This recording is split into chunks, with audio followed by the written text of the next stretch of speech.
Hello everyone, সকলোকে স্বাগতম জনাইছো ইডুটেটিভ নামৰ ইউটিউব চেনেলটোলৈ আৰু এটা বেয়া খবৰ লৈ আহিছো আজি ৰাতিপুৱাতে বেয়া খবৰটো এইটোৱে যে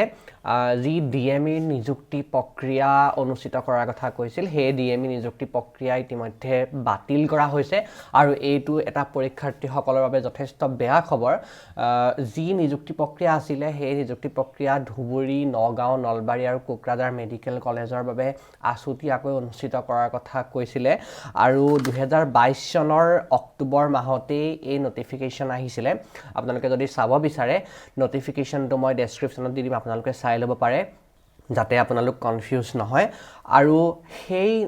যি ৰিক্ৰুটমেন্ট প্ৰক্ৰিয়াটো নিযুক্তি প্ৰক্ৰিয়াটো হেতু চলাৰ কথা আছিল মানে অনলাইন ফৰ্ম ফিলআপ হোৱাৰ কথা আছিল 2022 চনৰ ডিসেম্বৰ মাহৰ 26 তাৰিখৰ পৰা 2023 চনৰ জানুৱাৰীৰ 9 তাৰিখলৈকে কিন্তু পাছৰ সময়ত হেয়া পিছুৱাই দি পেলাই জানুৱাৰী মাহৰ 5 তাৰিখৰ পৰা পুনৰ অনলাইন ফৰ্ম ফিলআপ অনুষ্ঠিত কৰাৰ কথা আছিল কিন্তু পাছৰ সময়ত পুনৰবাৰ 5 তাৰিখৰ আগতেই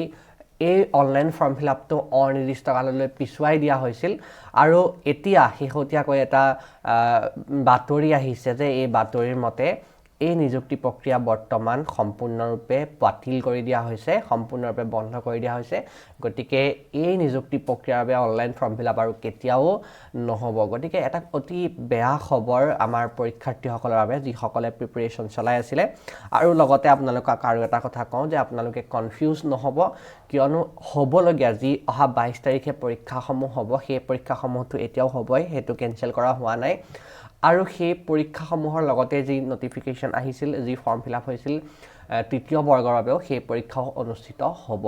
গতিকে এটা অতি বেয়া খবৰ এটা আপোনালোকক দিবলৈ চেষ্টা কৰিলো আৰু এনেকুৱা ধৰণৰ